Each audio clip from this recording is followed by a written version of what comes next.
یہودی ایک نسلی مذہب ہے، یعنی اس میں صرف ایک ہی نسل کے لوگ ہیں۔ حضرت ابراہیم کی 3 شادیاں ہوئیں۔ پہلی شادی اپنے ہی خاندان میں سارہ سے ہوئی اور 2 شادیاں خاندان سے باہر ہوئیں۔ بلکہ عام طور سے یہودی مانتے ہیں کہ ہاجرہ اور کیتورا بیوی نہیں بلکہ غلام تھیں۔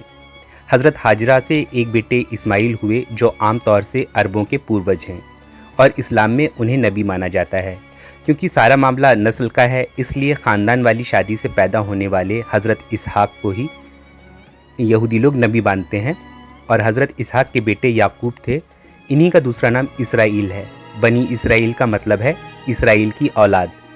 یہ علاقہ جہاں یہ لوگ آباد تھے اس کا نام کنعان تھا۔ موجودہ دور میں اسرائیل، فلسطین، ساؤتھ سیریا، لیبنان، جارڈن وغیرہ۔ حضرت یعقوب کی اولاد میں ہی حضرت موسیٰ ہوئے جو یہودی مذہب کی سب سے اہم شخصیت ہیں، اور خدا کی طرف سے انہیں باقاعدہ ایک شریعت یعنی کہ دھارمک قانون دیا گیا تھا۔ حضرت موسیٰ کے 200 سال بعد طالوت کی قیادت میں حکومت قائم کی گئی۔ قرآن میں بھی ان کی بادشاہت کا ذکر کیا گیا ہے۔ یہودی اسکالر اس حکومت کو کنگڈم آف اسرائیل کہتے ہیں۔ اس سے پہلے یہاں چھوٹے چھوٹے قبیلے بنے ہوئے تھے۔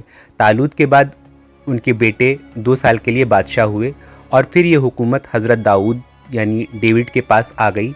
ڈیوڈ کے بعد ان کے بیٹے حضرت سلیمان، جن کو یہودی مذہب میں سولومن کہا جاتا ہے، اور ان کے بعد ان کے بیٹے رہبوم بادشاہ ہوئے۔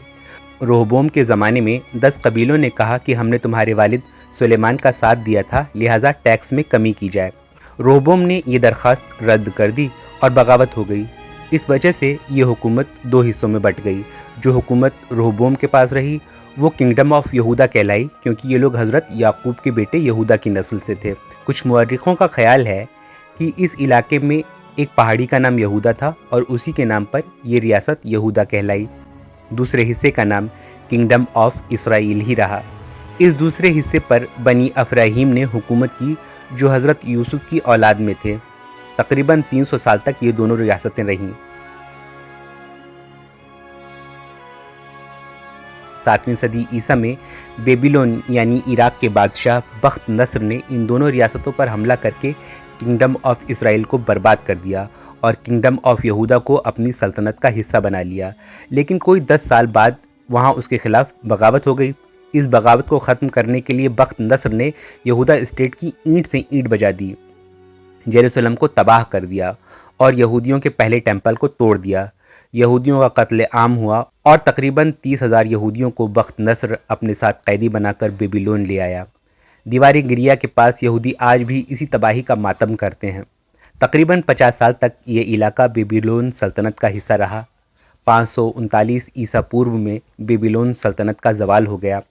اوپس کی جنگ میں فارس کی جیت ہوئی اور یہ تمام علاقہ فارس یعنی ایران کی ہخامنشی سلطنت کا حصہ بن گیا، اور تب اس کا سرکاری نام یہود مدینہ تھا۔ فارس کے بادشاہ سائرس نے یہودیوں کو بڑی سہولیت دی۔ اس نے قید کر کے لائے گئے یہودیوں کو واپس جانے کا حکم دیا، اور اسی دور میں یہودیوں کا دوسرا ٹیمپل بنایا گیا۔ 232 عیسیٰ سے پہلے فارس پر یونان کا حملہ ہوا۔ اس زمانے میں دارا ثالث یعنی دارا ترتیہ فارس کا بادشاہ تھا۔ سکندر کی جیت ہوئی۔ یہودا اسٹیٹ کا نام کوئل سیریا رکھا گیا، جس کا مطلب ہوتا ہے تمام کھوکھلا علاقہ۔